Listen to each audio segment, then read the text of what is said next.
oduu simbirtuu amma nu qaqqabee isin biraan geenya jalqabarratti hangafoota isaatiin eegallaa nu wajjin tura. Iraan haleellaan diroonii fi misaa'ilii Israa'el irratti torbaan darbe raawwatte miidhaa qaqqabsiisuu baatulleen garuu fagoorraa haleellaa raawwachuu akka dandeessu agarsiisuu gabaasaaleen dhiyaatan ni mul'isu.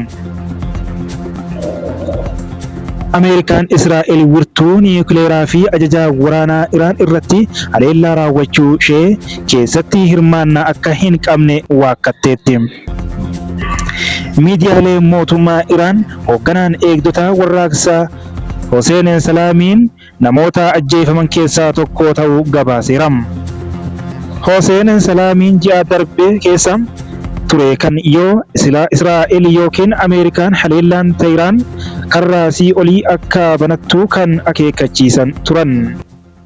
Kunneen hangafoota oduu simbirtuu qabanneeti bal'ina isaa amma itti ceenaa nu wajjin tura.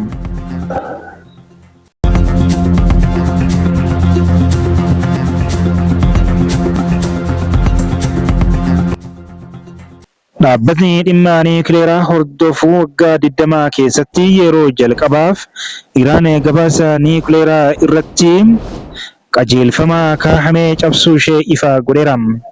Boordii Ejensii Anniisaa Atoomaa Idil Addunyaa 35 keessaa biyyoota 20 wixinee tarkaanfiin akka fudhatamu UK, US, Faransaayii fi Jaarmaaniin dhiyeessaniif sagalee kennaniiru.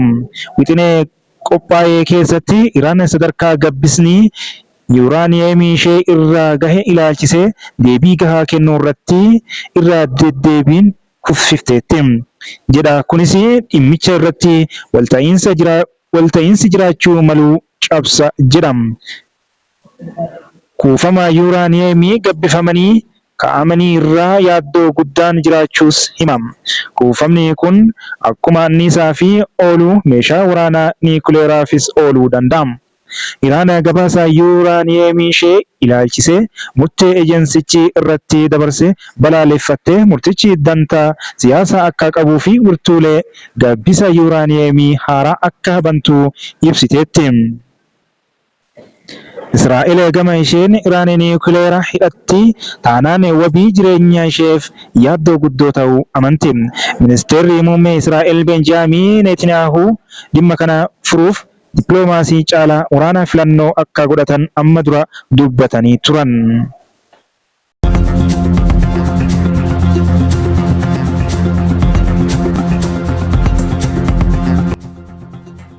Ameerikaan Israa'el wirtuu niwukileeraa fi ajajaa waraanaa Iraan irratti haleellaa raawwachuu ishee keessatti hirmaannaa akka hin qabne waakkatte.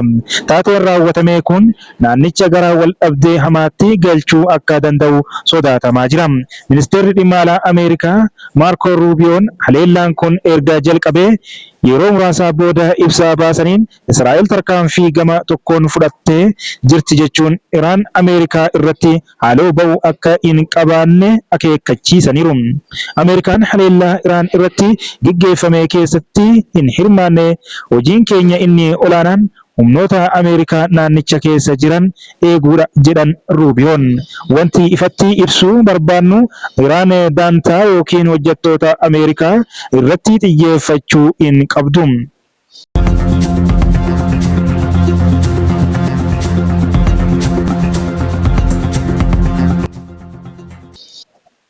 Dubbi himaan waraanaa Iraan Israa'el deeggarsa Ameerikaatiin Iraan keessatti haleellaa raawwatte jechuun miidiyaalee mootummaa Iraan gabaasan. Haleellaan Israa'el kun sagantaa niwukileeraa Iraanii fi iddoowwan waraanaa biroo irratti kan xiyyeeffate ta'uu ibsi humni ittisaa Israa'el baase ni mul'isa. Ministeerri muummee Israa'el Beniyaamin Netaniyaahuun haleellaan kun kan barbaachise sochii Iraan oomisha niwukileeraa waraana dhimma jiraachuu Israa'elii fi yaaddoo ta'an ittisuuf murteessaadha jedhan. Israa'el labsii yeroo muddamaa labsitee biyyattii haaloo ba'uu akka eegdu ibsiteetti. Netaniyaahuun haleellaan Iraan irratti raawwatamu guyyoota hamma barbaachisu itti fufa jedhan. Qondaaltonni Israa'el haleellaa kana osoo hin jalqabin dura US beeksisuu isaanii gabaasaaleen kun mul'isan. Ibsi Ruubiyoon kennaniin Israa'el tarkaanfiin kun ofirraa ittisuuf barbaachisaa ta'uu akka amantu US gorsiteetti jedheera. Pirezidaantiin Ameerikaa Doonaald Tiraampii fi bulchiinsi isaanii humnoota isaanii eeguu fi michoota isaanii waliin walitti dhufeenya cimaa qabaachuuf tarkaanfii barbaachisaan akka fudhatamu ibsaa turan. Keessumaa Iraan waliigaltee oomisha niikuleeraa dhaabuu fudhachuu diduu isheef adabbiin akka ishee eeggatu doorsisaa turan.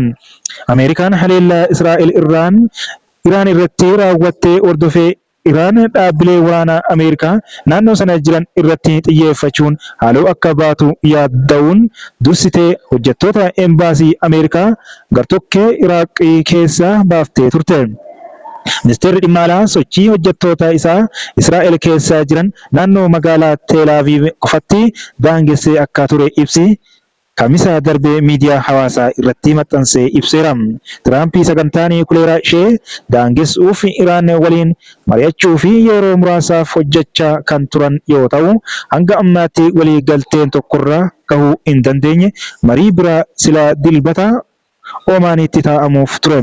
Hanga waliigaltee wayii ni jiraata jedhee yaadutti gidduu seenuu hin barbaadu jechuun Tiraampii waa'ee haleellaa Israa'el raawwattee ilaalchisee wal dhabdee irraa fagaachuu akka jaalatu dubbataniiru.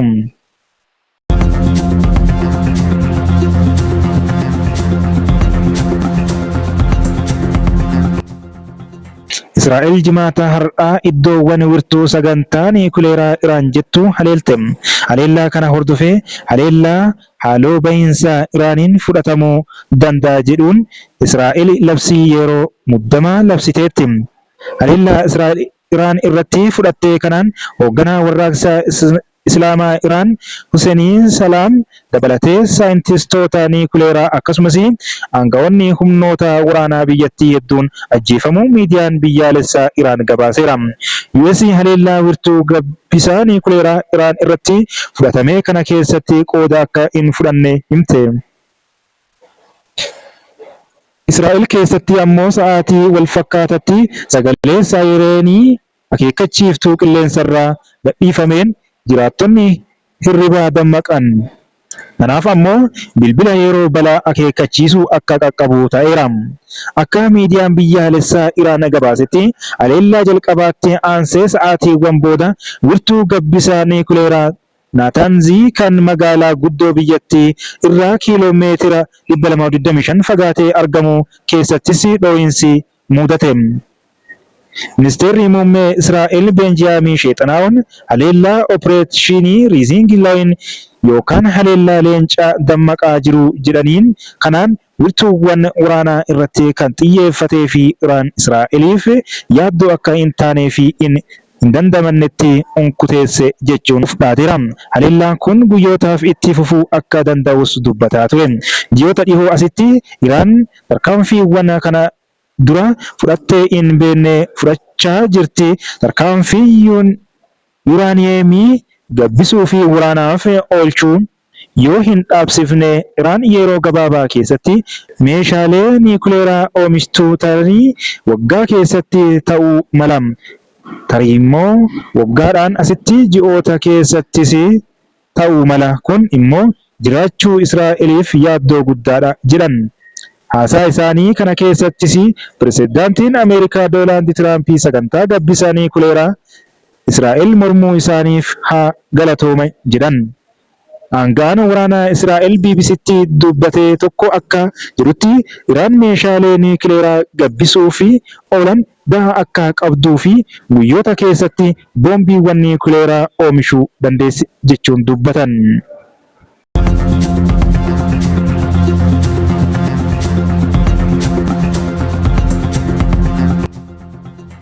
Oduu gara xumuraa irratti qabanneen Hussein Salaamiin Israa'elii fi US dabalatee morkattoota Iraan irratti ilaalcha cimaa fudhachuun beekamu turan. Hussein Salaamiin Israa'elii fi US dabalatee morkattoota Iraan irratti ilaalcha cimaa fudhachuun beekamu turan. Hussein Salaam ajajaan eegdota warraaqsa Islaamaa Iraan haleellaa Israa'el barii jimaata har'aa Iraan irratti raawwatteen ajjeefame. Ajajaan kun qondaala olaanaa haleellaa Israa'eliin ajjeefame jechuun gabaafame. Salaamee Namni umriin isaanii ganna 65 kun ajjannoo cimaa warreen faallaa Iraan dhaabbatan kanneen akka Israa'elii fi US irratti qabaachuun beekamu. Ji'a tokkoon duras Iraan biyya kamiyyuu irraa haleellaan irratti raawwatamnaan balbala olii yookaan azaabaa irratti barate jedhanii dhaadatanii ture. Israa'el haleellaa bal'aa Iraan irratti raawwatte kanaan bu'uuraalee misoomaa niikuleeraa, waarshaalee baalaastikii, misaa'ilii fi ajajoota waraanaa irratti kan xiyyeeffatte akka ta'e himte. Pirezidaantiin Ameerikaa Doonaald Tiraamp garuu michuu isaanii kana marii niikuleeraa waliin taasifamu jechuun akeekkachiisanii ture. Haleellaa kanaan booda Teheraan Israa'elii fi haleellaa kanatti hirmaachuu kan waakkatte Ameerikaan gatii jabaa baasu jechuun dhaadatte. Kun immoo qaxanaa durumaa tasgabbii hin qabne kana gara waraana ifaa ta'eetti galchaa yaaddoo jedhu uumeera. Haleellaa kana guyyaa tokkoon dura salaamee Iraan haala uumamuu kamiifuu qophii gootuu qabdi jedhanii ture. Diinonni keenya akkuma warra Falastiin kan humna isaanii irraa ittisuu hin qabnee fi cunqursaa Israa'el jala jiran lolanitti Iraaniinis lolla jedhanii yaadu. Nuti warra waraanaan qaroomee fi muuxannoo itti qabu jedhaa turan. Salaam garee warraaqsaa kan dame humna waraanaa Iraan isa cimaa ta'e kana kan seenan bara 1980 yeroo Iraanii fi Iraaq lolarra turanitti bara 2009tti itti aanaa hoogganaa garee kanaa ta'an waggaa 10 booda immoo ajajaa garichaa ta'an. Daawwattootaa fi dhaggeeffattoota Ardii Miidiyaa Neetworkii oduuf odeeffannoon maddeen keenya BBC News akkasumas miidiyaalee garaagaraa irraa walitti qabannee kan ammaaf qabannee kanuma hanga oduu simbirtuu bira qabannee deebinutti nagaatti.